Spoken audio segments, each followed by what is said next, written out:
What's up, YouTube? Ryan Penny here.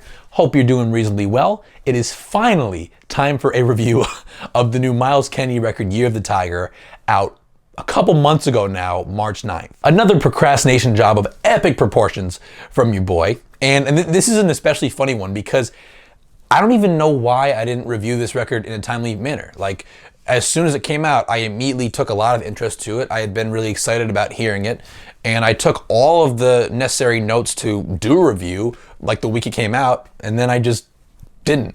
I don't know. And if you're subscribed to the Ryan Penny Music email list, link below, you'll know that in every single weekly email blast, I've pretty much mentioned this album in some capacity. So it's not like I forgot about it. I don't know what happened, but I am here now. I am here for you now. I guess it's kind of what it feels like to be one of those fathers who walks out into the family when the kids are still in diapers and then comes back like just in time for their high school graduation and expects them to care. Well, not exactly like that, but I guess me and this hypothetical estranged father could both relate to the feeling of being behind on things. For him, it's providing for his children financially, emotionally, physically. For me, it's talking about a relatively low profile rock album on camera for about 50 people. I guess it's the same thing, right? Metaphor stands. So anyway, Myles Kennedy is best known as the guitarist slash lead singer of the rock band Alter Bridge, as well as being the frontman for Slash's solo band. And in fact, before the whole Guns N' Roses thing happened, the half reunion or the 3/5 of a reunion that they have right now, Myles was actively touring internationally for both Alter Bridge and Slash's solo band. How the fuck he balanced that schedule, I have no idea. That's insane to me. But the guy is just a crazy talent. He's got a real powerful and instantly recognizable voice. He's an exceptional songwriter and lyricist. And on top of all that, both Slash and Mark Tremonti from Alter Bridge, they've both separately joked that he's a better guitar player than either of them. And I swear to God, all this time that I've been listening to Myles, I mean, I've been an Alter Bridge fan for close to a decade now.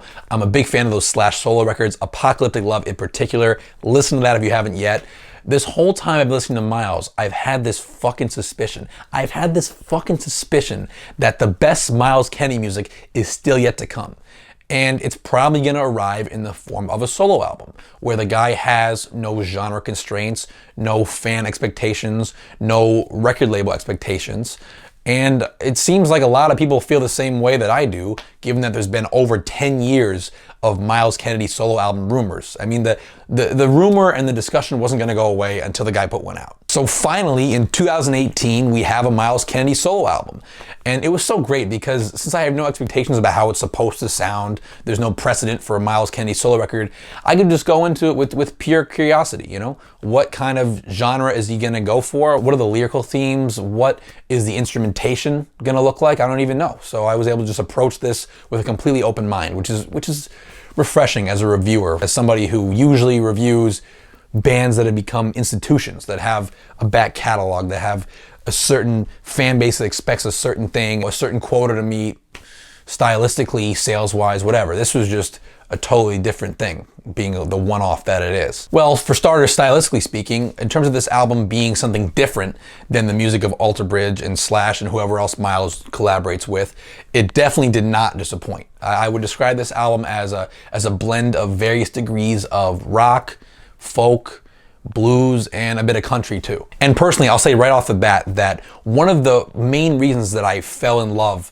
with Year of the Tiger is that it's such an escapist listen for me. It's an album that really takes me somewhere, several different places, actually. For instance, there are folky tracks on here like the closer One Fine Day, which when I listen to this song, it just conjures up nothing but peaceful and serene images of the countryside on a summer day. And I just love Myles Kennedy's beautifully delicate finger picking in the first couple minutes of this song, which, pardon me for coming across as a bit of a plebeian with this style of music, but it feels like something that John Mayer would have done on Paradise Valley or on Born and Raised. And then as a bit more percussion is introduced and Myles tastefully incorporates some more left field dissonant chords in the second half of this track, it's almost like I'm looking over the same countryside, but after the sun goes down and it gets a little more eerie. I would describe another folk-oriented highlight, Haunted by Design, in a similar fashion.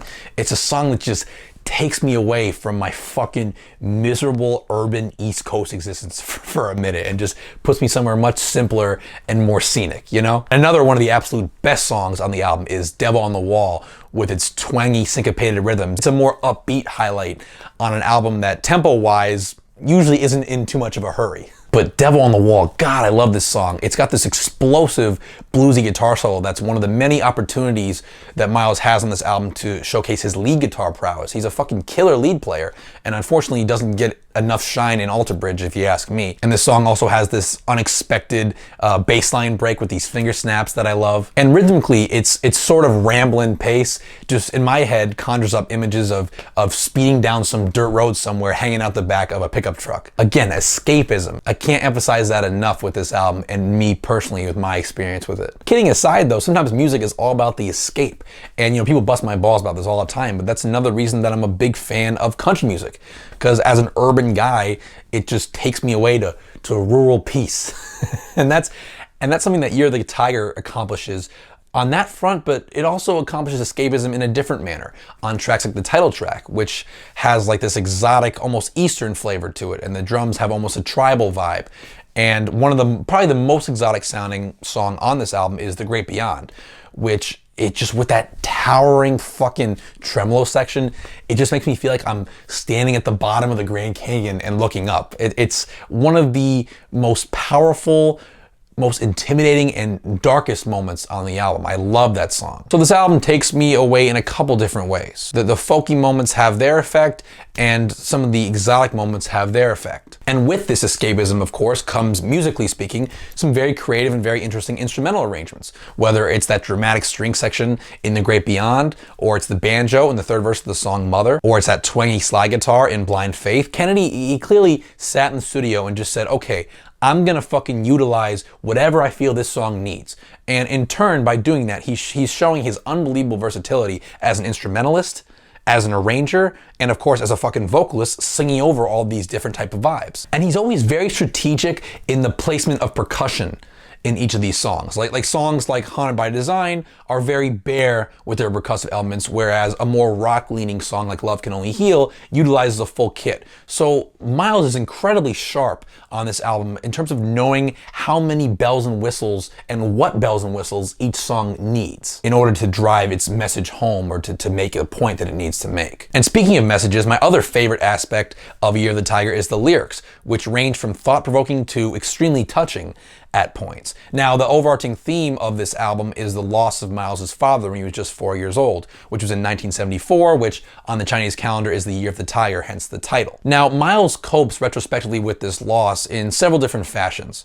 There's tracks like Blind Faith and Devil on the Wall, which find him directly questioning and confronting religion and spirituality, even going as far as to say on Devil on the Wall, if there is a God, why did he take my father's soul? And I think a lot of people can relate to that, both agnostic and spiritual. That feeling of questioning God and questioning a higher power when you lose someone really close to you, especially at a tender age like that. When Myles sings the line, the fate you find, you choose in time, when you draw the devil on the wall, I take that to mean Myles is kind of rejecting religion and saying that you choose your own fate and you choose what happens to you. I could be completely wrong, but that's just what I read into these lyrics. That he's kind of evaluating the situation, saying, well, if there is a God, why did my father die when I was fucking 4 years old? Fuck this. That's what I'm reading into it, of course. But then other songs that aren't as lyrically ambiguous and are nothing short of incredibly touching are songs like Love Can Only Heal, which I'm not going to break down those lyrics because they're pretty self-explanatory in terms of how they relate to his father's passing.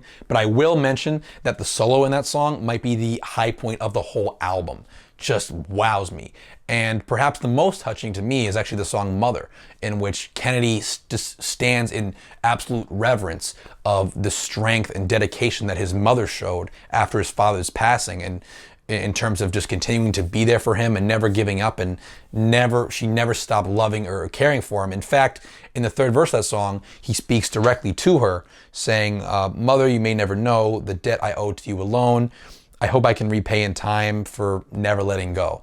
And just given the circumstances behind those lyrics, the single parent circumstances, It's just real moving stuff. And yeah, as a vocalist, Kennedy is still one of the best I've ever heard. With this album, really the music does the arguing for me. I don't really have to make a case for this album. Just fucking listen to it. What is funny about this one though is that I've always had this thought that Myles Kennedy's voice would be really great over blues or folk music, and hearing him sound this good over those styles is kind of like this surreal fulfillment of this thought that I've had forever, and I never knew if I'd get any proof to the contrary or confirming it, and it's really cool to hear that come together. As far as negatives on this LP, I would describe the back-to-back duo of Ghost of Shangri-La and Turning Stones as a 7-minute stretch where the album gets a little bit wallpapery for me. I mean, that's always a risk with acoustic-driven music, and it definitely happens there. I kind of zone out with those two tracks.